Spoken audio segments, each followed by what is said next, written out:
Unit 8 talks about figures of speech and about rhetorical questions and how to translate those most effectively. Well, remember, our translation is all about conveying the meaning accurately.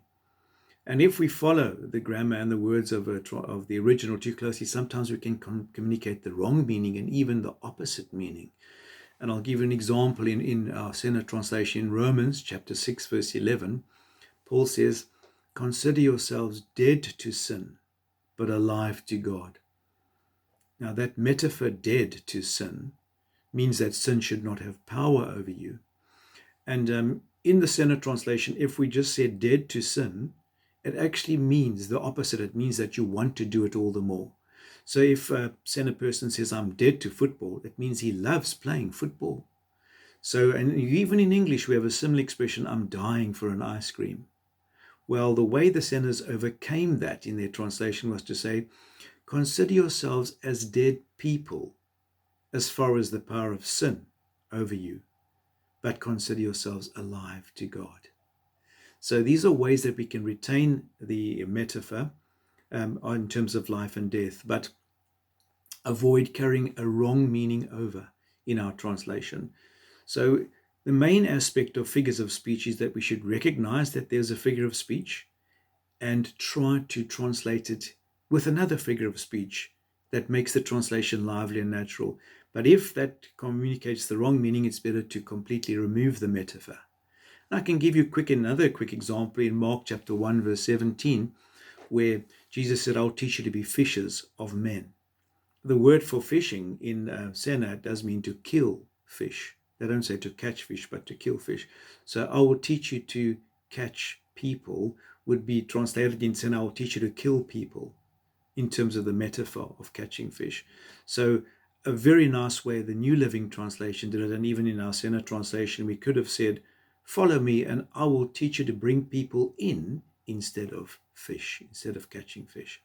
So it's very important to recognize the idiom and then translate it in a natural way.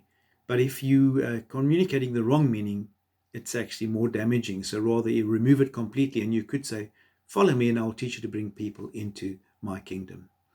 So you have to be very careful in your choice of how you're going to translate figures of speech. But the most important thing is to recognize the figure of speech and then to make sure that you're translating in the same impact that the original author wanted to communicate. And they are used very frequently in the New Testament, things like sarcasm and irony and all sorts of figures of speech. So keep an eye on that one and look at all the examples and see how they are tackled by the different translations. And how would you translate it in your language to communicate the same meaning or even a more impactful meaning? Sometimes we can even use idioms where they are not in the original language. And for example, Jesus rose from the dead. In our Center translation, we'd say Jesus was in eyes, which means he came alive again. So just looking in closing of this video introduction, the rhetorical questions. It's important that you recognize that there is a rhetorical question, which is not asking for information, but often just an element of surprise or astonishment, wonder, often even introducing a new topic. So just ensure that in your translation, you're using the right function for that rhetorical question. So keep your eye on making your translation lively. And some ways of using idiomatic translations was another word for a meaningful translation. Idiomatic. In other words, it should be lively and exciting to read.